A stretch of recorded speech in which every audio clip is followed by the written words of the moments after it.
but once come December, actually December is still hot, but at the end of December, January, February, March and so on, it's cold. And the tree doesn't like that. So if it's not too cold, it just loses its leaves and then it regrows. But if it gets really frosty and so on, it might even die. So obviously we don't want that. Now, if you use the thermal mass of this wall in the background, you can actually grow trees even where they should die, and they won't die. In fact, I personally know a guy in Austria at 5,000 feet altitude in the Austrian Alps who is growing oranges and lemons in the ground, not in a hothouse, in the ground, and they don't die. Not only they don't die, but they actually make oranges and lemons. So why? Because he uses thermal mass, he understands how nature works, and it's a proponent of the old saying of a guy named Victor Schauberger, who was one of the big names in understanding nature and how it works. And Schauberger had a saying which was erst kapieren, dann kopieren, which means kapieren is something like to understand from the inside. So first you understand from the inside what nature does, and once you got it, so you get it, once you get it, you copy it. Kopieren, the same word, you copy. And indeed, planting along a wall like this, we are actually emulating certain things that nature does. So right here, we're going to start with this. So to start with this, what we want to do is plant them very closely, right? So what you want to do is actually make a trench like this.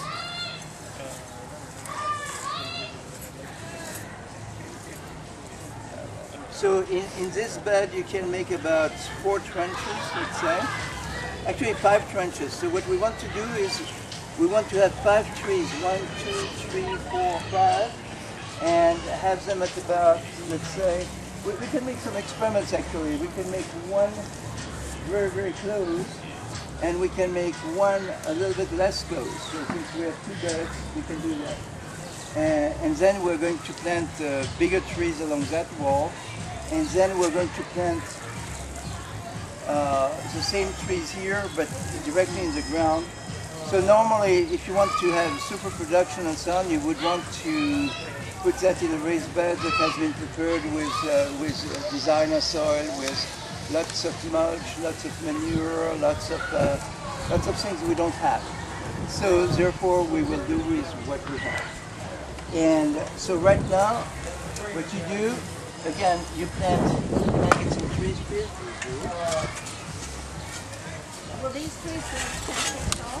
Oh, those will grow to whatever we let them grow. But the one we're going to plant there, we're going to let them grow to maybe 20 feet. We don't want them to 40 feet because it's a little bit unpractical. So here, do you keep this part on or no, yeah, you keep everything on. All you do is you try to make some sort of hole. You put it in the hole. You can do that. Okay, and you close your hole. Now, unfortunately, the hole is not deep enough, so we have to organize a little bit better. So somebody has to do this.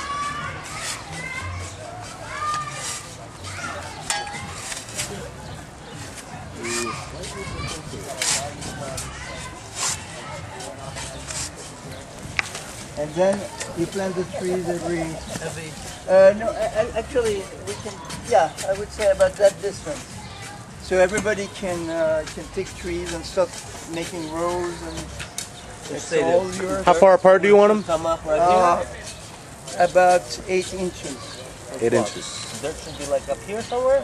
They should be as deep as you can.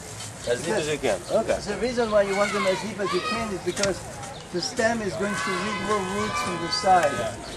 So you could plant them as deep as this, except that here you can't because since it's sandy, the soil doesn't hold, so you can't make a real hole because it's impossible, because the hole fills. That's possible. See, that's too high, for example. You really want... Can you really plant them that close and they're going to grow so tall? Oh, These are only going to be like this, right? we're going to cut them like this, but this can be This actually could grow to 10 feet without any problem. They make hedges in Africa with this. And How full will it get if you keep cutting it? oh, it's going to be rock solid. Can you see through it or no? No, you won't be able to Stick. see through it. It will be rock solid. And the leaves, once they start, are all edible? Yeah, everything is edible. Let me make you a demonstration that's going to be, okay, let's choose the trees and let's bring that in. Sure. That's a good hole right there. That's a nice one. Now that's going to be a real demonstration.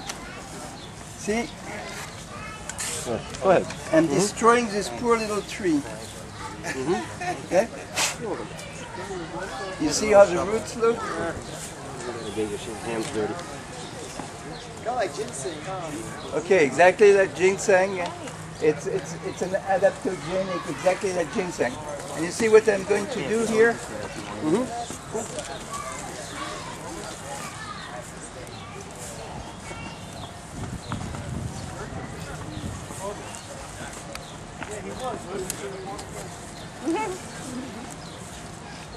Does this prove that you can actually eat your whole tree? Yeah.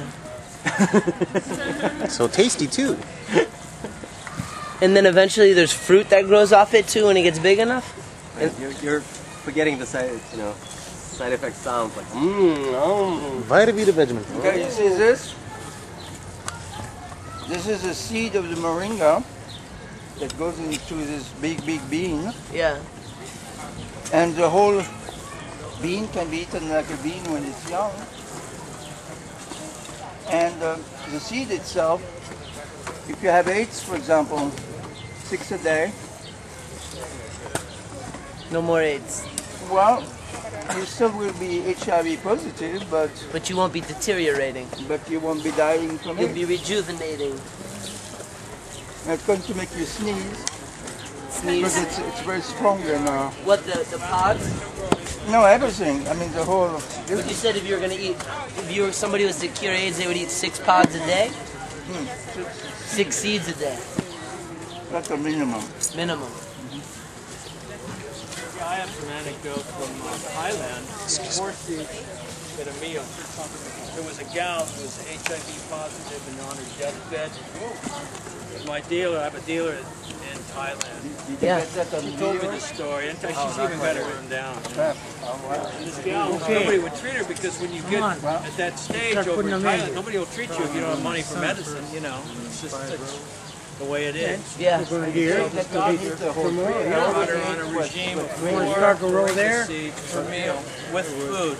Because if you take it on an empty stomach, you have something in there that could be compromised. It could agitate, Yeah. you know. So with the food, it's Parasites. easily more assimilated. And she did this regime, and after 6 months, she was back to work.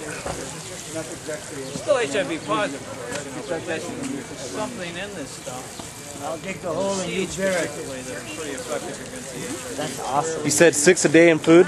You said around. The regime she was on was 4 seeds per meal, so it'd be 12 seeds Wow. a day. That's a lot. One of these seeds can purify a liter of water. Wow. It'll take 90% of the bacteria out. You put that water in a clear vessel and the sun for about an hour and then kill the rest of it. It's so good for the Wow.